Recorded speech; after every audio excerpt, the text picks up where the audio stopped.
Assalamualaikum warahmatullahi wabarakatuh. Saya didampingi oleh Pak Menteri Keuangan, Pak Purbaya. Tadi hadir dalam rapat bersama Bapak Presiden dan rapat dengan Pak Presiden tadi membahas terkait dengan kebijakan yang akan diambil yang kita beri nama program paket ekonomi di tahun 2025 ini yang terdiri dari 8 program akselerasi di 2025, 4 program yang dilanjutkan di 2026, dan 5 program yang terkait dengan andalan pemerintah untuk penyerapan tenaga kerja. Mungkin slide-nya boleh ditayangkan. Nah, dari 8 program akselerasi pembangunan tersebut, yang pertama adalah magang lulusan daripada perguruan tinggi dengan kriteria maksimum fresh graduate 1 tahun.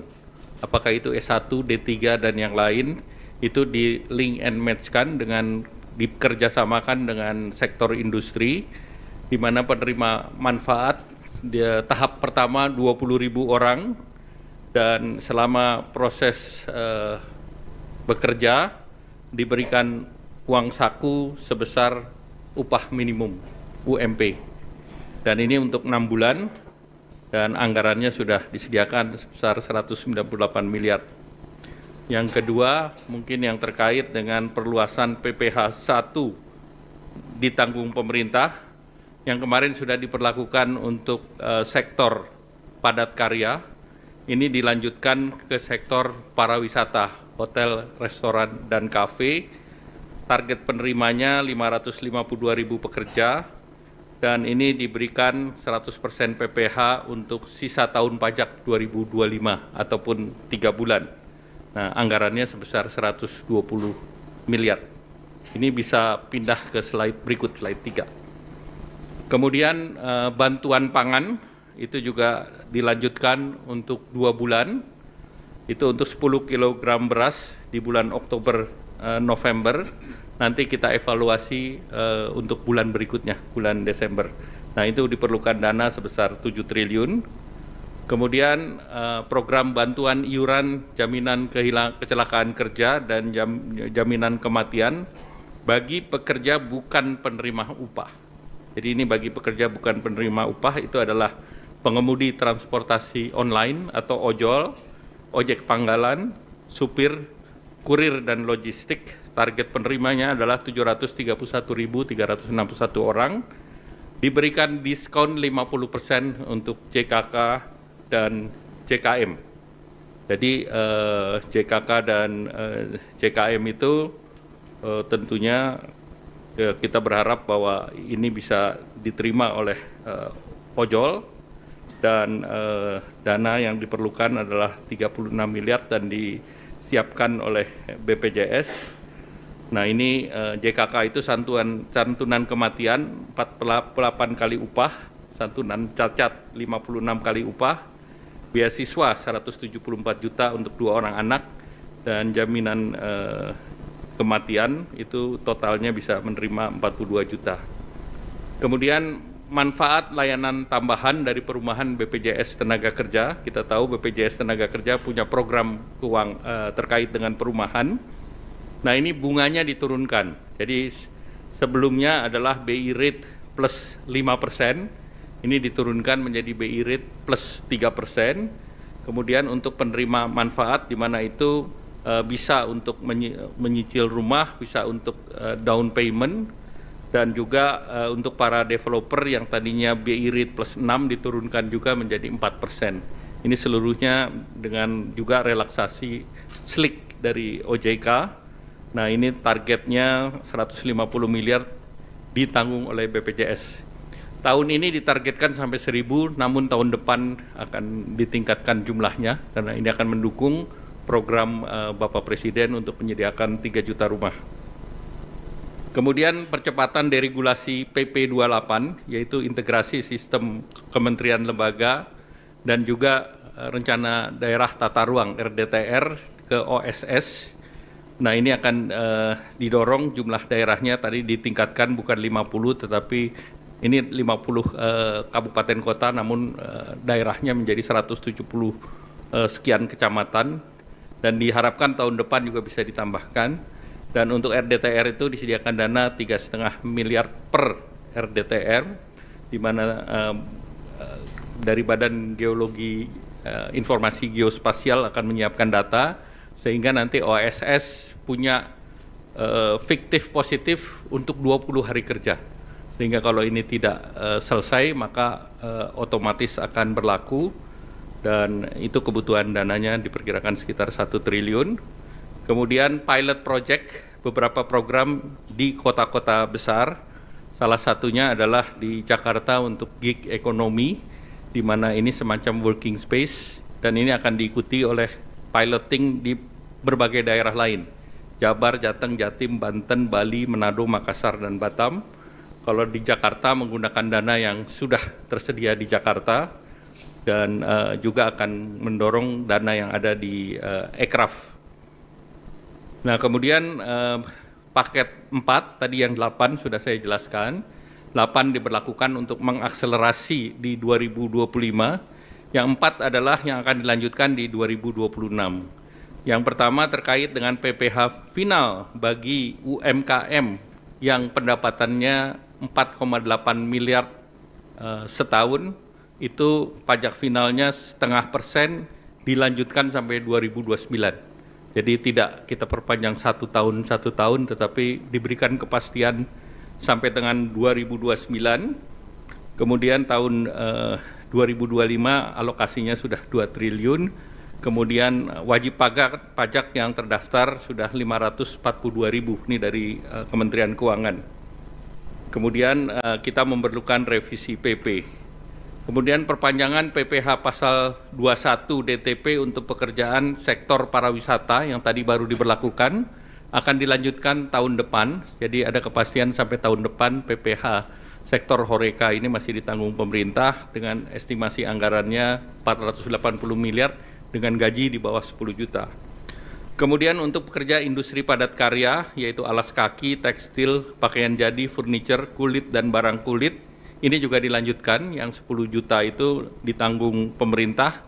Ini targetnya adalah 1,7 juta pekerja, dan alokasi tahun ini sudah disediakan 800 miliar. Jadi ini pun akan dilanjutkan tahun depan. Kemudian diskon iuran jaminan kecelakaan kerja dan jaminan kematian bukan untuk pekerja upah, ini diperluas bukan hanya untuk ojol dan juga pangkalan dan yang lain, tetapi juga pekerja bukan penerima upah lainnya seperti segmen petani, pedagang, nelayan, buruh bangunan, pekerja rumah tangga, targetnya sebesar 9,9 juta dan perkiraan anggarannya 753 miliar. Nah, kemudian juga tadi dibahas langsung dengan Bapak Presiden, paket penyerapan tenaga kerja dari program unggulan Bapak Presiden. Yang pertama tentu Koperasi Desa Merah Putih, itu ada 80.000 karyawan baru, diperkirakan bisa menyerap 681.000 dan targetnya sampai 1 juta orang di bulan Desember. Kemudian Kampung Nelayan Merah Putih, tahun ini targetnya 100 desa, diharapkan bisa menyerap 8.645 tenaga kerja, jangka panjang 4.000 titik bisa menciptakan 200.000 lapangan kerja. Kemudian revitalisasi tambak di Pantura, aksesnya 20.000 hektar dan menyerap 168.000 tenaga kerja. Kemudian program modernisasi kapal, ini ada 1.000 kapal nelayan, ini diperkirakan bisa menciptakan 200.000 lapangan kerja baru, dan juga ada kapal 30 GT, 150 GT, dan unitnya untuk KN Koperasi Merah Putih 30 GT 1.000 unit, 150 GT 200 unit, 200 GT 200 unit, 300 GT 170 unit, 600 GT 10 unit, 2.000 GT 2 unit untuk pelaku usaha existing BUMN atau Jaladri. Kemudian program perkebunan rakyat itu penanaman kembali 870.000 hektar oleh KL, Kementerian Pertanian. diharapkan bisa membuka lapangan kerja lebih dari 1,6 juta dengan komoditas prioritas antara lain tebu, kakao, kelapa, kopi, mete, dan pala. Selanjutnya juga terkait paket penyerapan likuiditas, nanti Pak mungkin akan ditambah oleh Pak Menteri Keuangan. Lanjut, Menteri Keuangan juga mengusulkan ada tim akselerasi program prioritas yang nanti akan dipimpin oleh Menko Perekonomian dan Menko Pangan dengan Wakil Menteri Keuangan, Menteri Investasi, Kepala BKPM, dan Menteri PPN Bappenas, beranggotakan seluruh menteri yang terkait dengan program. Nah, tim ini diharapkan nanti akan dijelaskan tugas dan kerjanya oleh Pak Menteri Keuangan. Selanjutnya kami persilakan Pak Menteri. Terima kasih Pak Menko. Saya hanya mungkin menambahkan sedikit saja untuk tim percepatan program pembangunan ekonomi tadi. Itu pada dasarnya kita akan monitor seluruh program-program utama pemerintah atau Pak Prabowo. Jadi ke depan harusnya nggak macet lagi. Kalau ada yang macet kita akan percepat supaya jalan dengan baik. Yang kedua, kita juga akan menerima pengaduan dari pelaku bisnis siapapun yang punya bisnis yang masih merasakan ada gangguan di sistem perekonomian atau ketika mereka melakukan bisnis. Kita akan terima laporan mereka, kita akan sidangkan di tim ini setiap 1 minggu sekali. Jadi ini seperti Pokja 4 di zaman sebelumnya. Jadi saya harapkan dengan adanya tim ini, seluruh hambatan di sektor swasta bisa kita hilangkan dengan signifikan sehingga mesin pertumbuhan swasta juga bisa tumbuh dengan baik seiring dengan mesin pertumbuhan punya pemerintah. Mungkin demikian dari saya, Pak. Menteri Keuangan, ada pertanyaan? Cukup jelas? Silakan. Ya.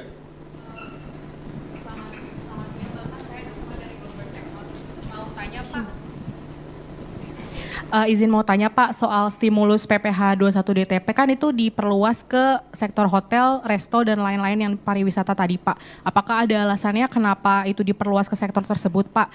Lalu izin bertanya juga ke Pak Purbaya, apakah ada estimasi total belanja perpajakan atau total insentif pajak yang ditanggung pemerintah berapa triliun Pak?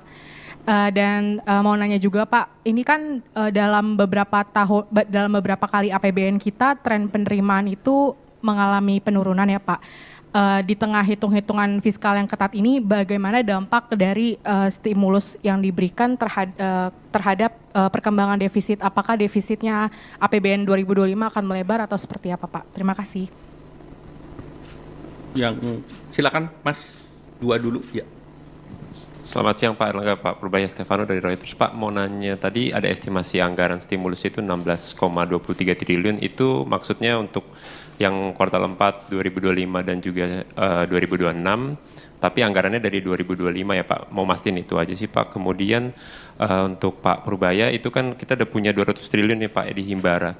Nah, penempatan dana pemerintah di Himbara itu kan dapat depositonya bunganya sekitar 4%. Tapi nanti di koperasinya yang mendapat bunga itu bunga harapannya rendah. Jadi Pak mau tahu Pak, apakah ada selisih Pak biaya bunga Pak, biaya yang dikasih ke koperasi, dan kalau ada itu ditanggung sama siapa Pak? Apakah sama Himbara atau pemerintah gitu Pak? Memastikan tidak ada mismatch gitu Pak untuk biaya bunganya. Terima kasih. Baik, jadi yang terkait dengan tadi untuk perluasan ke sektor pariwisata, itu memang kita melihat bahwa sektor pariwisata terutama Horeca juga sedang mengalami tekanan. Oleh karena itu yang kemarin kita sudah berikan ke padat karya, kita perluas ke pariwisata. Dan diharapkan 482.000 orang bisa memanfaatkan, dan benefitnya mereka bisa memanfaatkan angka 60.000 sampai 400.000 tambahan ke orang per orang, sehingga kita berharap bahwa ini daya beli bisa terjaga juga. Dan kemudian tadi terkait dengan dana, memang 16T itu hanya sampai 2025, jadi bukan 2026, dan itu sebagian program sudah ada di kantongnya kementerian masing-masing, seperti PU, PERA sudah ada di kantong masing-masing, BPJS ada di BPJS, kemudian ada beberapa yang sektor lain yang sudah disediakan oleh Pak Menkyu. Mungkin silakan. Hanya menjawab sedikit aja yang tadi apa anggaran defisitnya seperti apa. Yang paling besar tadi kan yang 2 kali 10 kilogram itu sekitar 7 triliun. Sudah ada uangnya kami sediakan, bukan berarti defisitnya melebar. Tapi saya bisa perkirakan tuh setiap tahun tuh penyerapannya berapa sih anggaran kita. Tahun lalu kan ada sisa juga. Saya bisa hitung sisanya berapa. Jadi daripada sisa, tinggal 3 bulan lagi mungkin nggak kepake, saya pakai ke sana. Jadi ini hanya optimalisasi penyerapan anggaran supaya berdampak bagi perekonomian tanpa merubah defisit terlalu signifikan. Nanti kalau ekonominya tumbuh lebih bagus kan, kalau kita asumsikan rasio tax ratio-nya konstan, kalau PDB-nya tumbuh lebih cepat kan tax-nya lebih cepat juga. Jadi mungkin dampaknya ke defisit cenderung netral to positif. Tadi kalau apa tadi? Oh, yang bunga ya. Enggak, bunganya itu pada dasarnya ya. Ini kan 200 triliun sudah masuk ke sistem. Uang itu bisa dipakai untuk Koperasi Merah Putih kalau sudah siap. Dan kami ada instruksi ke perbankan kalau mereka pakai untuk Koperasi Merah Putih, otomatis bunga yang kami charge ke mereka lebih rendah, jadi ke 2% dari sebelumnya, sekitar 4% ya. Jadi otomatis seperti itu. Jadi nggak ada lagi cost tambahan bagi Himbara ya. Jadi harusnya sih akan berjalan mulus. Cuma nanti kita gebrak-gebrak biar lebih cepat aja. Baik, masih ada? 2 lagi ya, silakan Mas. Untuk Pak Purbaya mungkin Pak, saya Herdi dari Detikom Pak. Mungkin pertanyaannya mengenai yang program gelontoran dana 200T ke perbankan Pak. Mungkin itu sejauh ini progresnya seperti apa Pak? Apakah semua sudah masuk ke 5 bank itu? Terus mungkin setelah ini gitu Pak, apakah itu kan cuma 6 bulan ya Pak ya penempatannya? Apakah nanti bisa diperpanjang atau mungkin diperluas selain 5 bank itu Pak? Iya, artinya 200T apakah bakal tambah juga gitu Pak? Mungkin pertanyaan saya itu aja Pak. Terima kasih banyak. Ada lagi? Cukup, silakan Pak Purbaya. Jadi 200T hari Jumat sudah masuk ke perbankan. Uangnya udah nongkrong di sana. Sekarang saya duga para dirut bank pusing. Mau nyalurin kemana? Tapi saya pikir dengan cara itu, paling enggak kalau mereka belum bisa nyalurin karena mereka punya uang lebih, dia nggak akan perang bunga lagi, bunga akan cenderung turun, itu akan berdampak ke ekonomi dengan itu sendiri ya.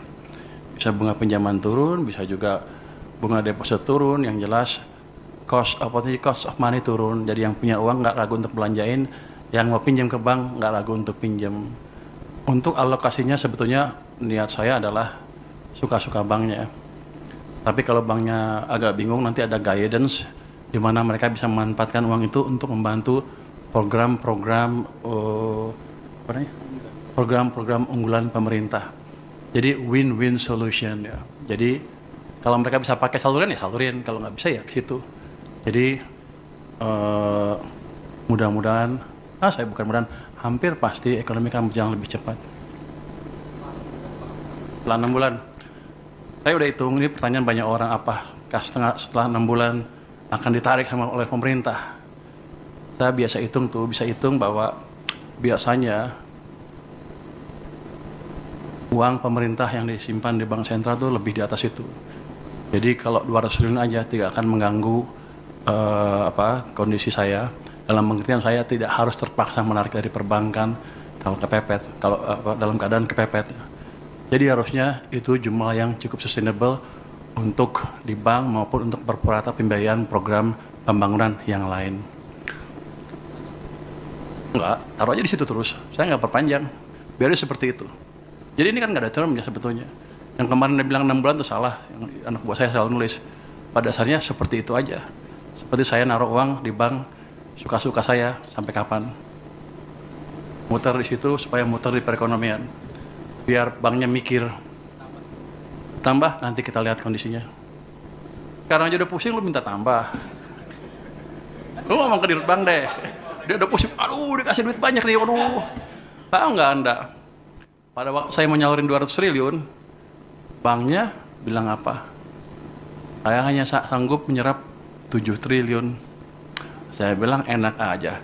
Kasih ke sana semua, biar mereka mikir. Jadi bukan saya lagi yang mikir, mereka yang mikir. Baik, terima kasih Pak Menteri Keuangan, terima kasih Bapak Ibu teman-teman media cetak, media elektronik. Assalamualaikum warahmatullahi wabarakatuh.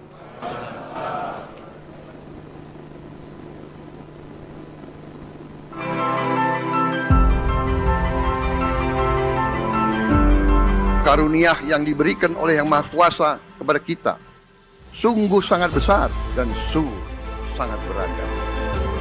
Namun tengah segala karunia tersebut, kita pun harus berani untuk menjadi bangsa yang berani, bangsa yang tidak takut tantangan, bangsa yang tidak takut rintangan, bangsa yang tidak takut ancaman.